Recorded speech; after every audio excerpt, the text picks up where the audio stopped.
Bom, vamos mergulhar de cabeça nisso. Na nossa análise profunda de hoje, a gente vai estabelecer uma ponte que é absolutamente fascinante entre as antigas escrituras sagradas e a ciência gastrointestinal mais moderna que temos hoje. O grande objetivo desse nosso estudo aqui é reestruturar completamente a forma como a gente enxerga um ato tão diário, tão comum e aparentemente simples, o ato de comer. Então preparem-se para uma jornada bem intensa que vai muito, mas muito além dessas dietas convencionais que a gente vê o tempo todo por aí. Nós vamos explorar, nos mínimos detalhes, como uma teologia super profunda e a biologia humana se encontram de um jeito espetacular dentro do nosso próprio corpo. Vamos lá?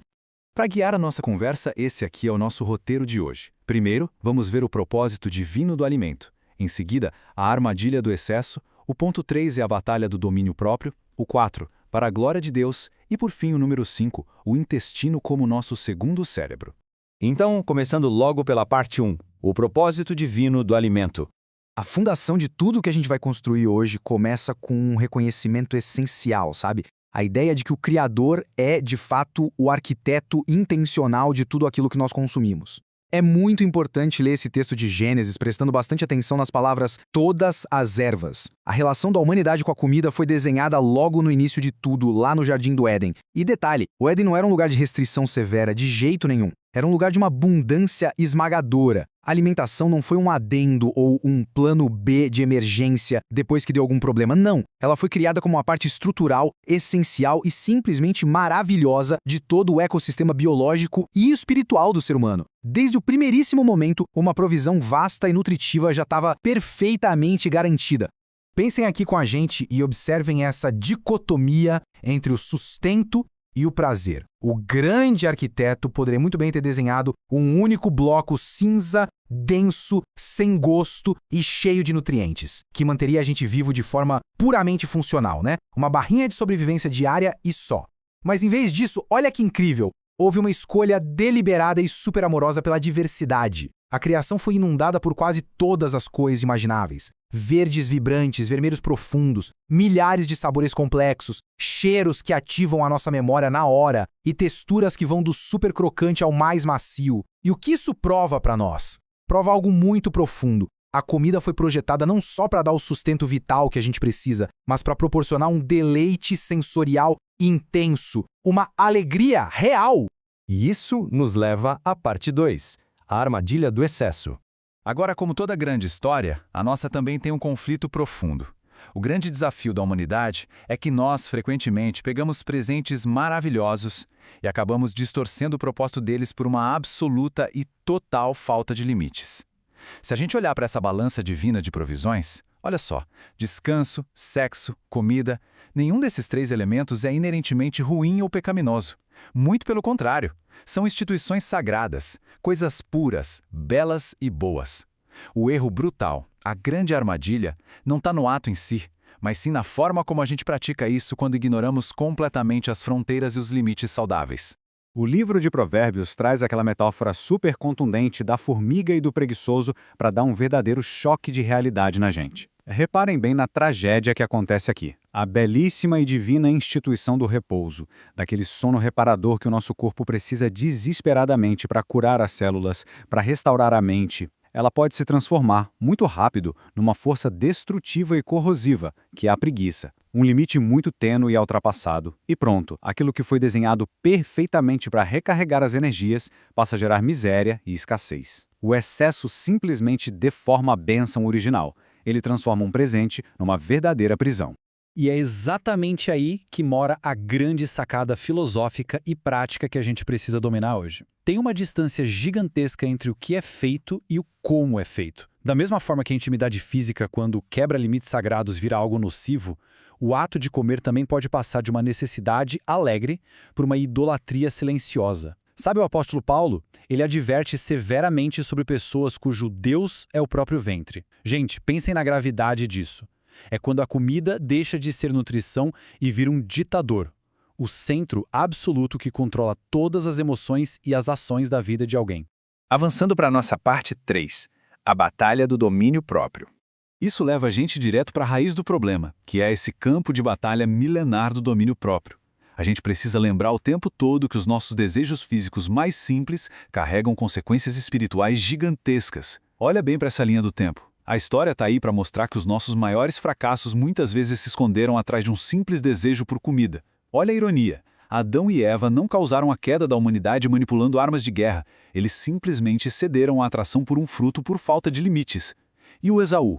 Num momento de cansaço extremo, o cara trocou o direito eterno de primogenitura dele por uma tigela de ensopado de lentilhas. É inacreditável. E os israelitas no deserto? Eles tinham pão caindo do céu todo santo dia, um milagre literal, mas queriam voltar a ser escravos no Egito porque estavam com saudade do gosto do alho e da cebola. A verdade histórica é clara, o colapso espiritual adora se disfarçar de um simples ronco no estômago. E para entender o peso real disso, a gente tem que olhar para essa palavra grega das antigas escrituras, komos. Quando os textos bíblicos condenam a glutonaria, muita gente acha que é só sobre volume de comida ou sobre contar calorias. Mas a raiz de komos mostra um cenário bem mais denso. Era literalmente um cortejo festivo onde as pessoas iam perdendo a razão, abandonando as estribeiras. Ou seja, a verdadeira definição bíblica de gula tem muito menos a ver com a quantidade matemática no prato, e tem tudo a ver com a perda devastadora do autocontrole sobre os desejos emocionais. É aquela incapacidade total de dominar o apetite quando ele grita querendo ser satisfeito. Lá no capítulo 25 de Provérbios, a gente tem uma ilustração assombrosa disso. Uma pessoa que não tem controle sobre os impulsos, que não consegue dizer um firme não na mesa, é comparada a uma cidade com os muros completamente destruídos. Tentem visualizar isso na antiguidade. Uma cidade sem muros era um terror absoluto. Os cidadãos dormiam morrendo de medo, totalmente vulneráveis a qualquer inimigo que passasse por perto. A lição é que, se não conseguimos colocar limites um prato de comida na nossa frente, a gente inevitavelmente abre fendas gigantes para ataques e vulnerabilidades em áreas muito mais críticas das nossas vidas. Chegamos na parte 4, para a glória de Deus.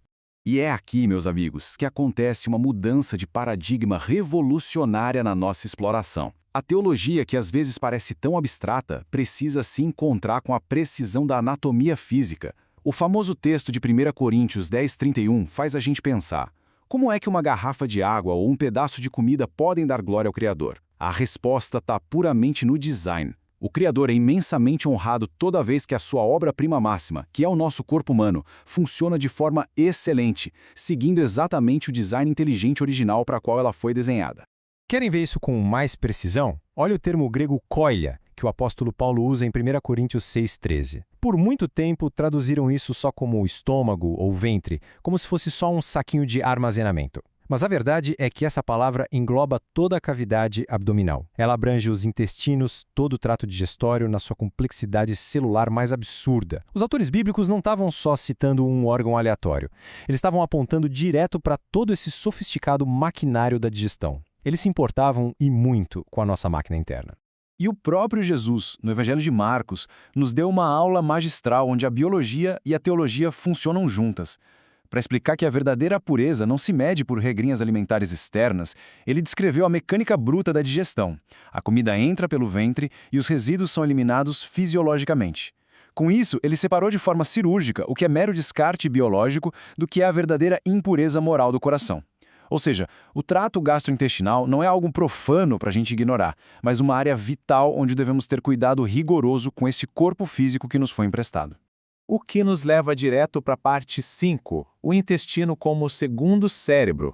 E essa é a grande pergunta que tem que ecoar na nossa mente agora, no ato final do nosso estudo. Como é que funciona de verdade essa máquina maravilhosa que carrega a gente para cima e para baixo todos os dias? Pare e pense um pouco. Nós habitamos esse mecanismo divino de uma sofisticação incalculável, onde cada engrenagem pede compreensão, zelo e uma manutenção super cuidadosa. E olha como a ciência moderna valida a sabedoria antiga. A pesquisadora Julia Enders traz uma constatação científica que devia encher a gente de reverência. Ela explica que o nosso intestino não é, de jeito nenhum, só um tubo de passagem da comida. Não. Ele simplesmente abriga 2/3 de todo o nosso sistema de defesa imunológico. É como um laboratório autônomo, extraindo energia com precisão e fabricando mais de 20 tipos de hormônios próprios, sem depender de ordens do resto do corpo. É um verdadeiro prodígio da biologia. E o Dr. Elion Póvoa traz a cereja do bolo. O intestino agora ganhou, com todo o mérito, o título de segundo cérebro. Ele é o único órgão com autonomia para operar de forma independente do sistema nervoso central. E por que o impacto disso na nossa vida é tão estrondoso? Porque a maior parte da nossa serotonina, sim, aquele neurotransmissor famoso e vital que regula o nosso humor, o bem-estar e a nossa sensação de alegria, ela não é fabricada primariamente na nossa cabeça, mas lá embaixo, no intestino. Tem uma ligação literal e anatômica entre o que a gente decide colocar no prato e a nossa saúde mental. A felicidade tem literalmente raízes profundas na nossa digestão. Vamos ver como esse filtro divino funciona passo a passo, porque é uma sinfonia. Primeiro, a digestão não começa na barriga, começa na boca. A mastigação aciona enzimas vitais e garante o equilíbrio das bactérias. Segundo, vem a absorção seletiva lá no intestino delgado. O corpo trabalha como uma alfândega mega inteligente, escolhendo o que deve entrar para gerar energia. E em terceiro, a eliminação rigorosa, onde o corpo expulsa as toxinas que causariam inflamações terríveis se ficassem lá dentro. É um escudo bioquímico perfeito que o Criador instalou para blindar a nossa vida. Então, para sintetizar essa junção incrível entre a biologia e a teologia, entender as nossas bactérias, proteger o nosso sistema imune e ajudar o corpo a secretar serotonina não são só tendências de estética ou dicas passageiras de saúde. Longe disso, administrar com sabedoria e moderação o que a gente come é, na verdade, um dos atos mais profundos de reverência e disciplina espiritual que existe. É honrar a engenharia genial do Criador a cada refeição. E para encerrar essa nossa exploração de hoje, fica esse pensamento provocador no ar. Com tudo isso que a gente viu sobre os sistemas complexos que trabalham em silêncio dentro da gente, pensem com muito carinho. Se o nosso intestino é, cientificamente falando, o nosso segundo cérebro, o que as escolhas que a gente faz todos os dias na mesa estão ensinando para ele?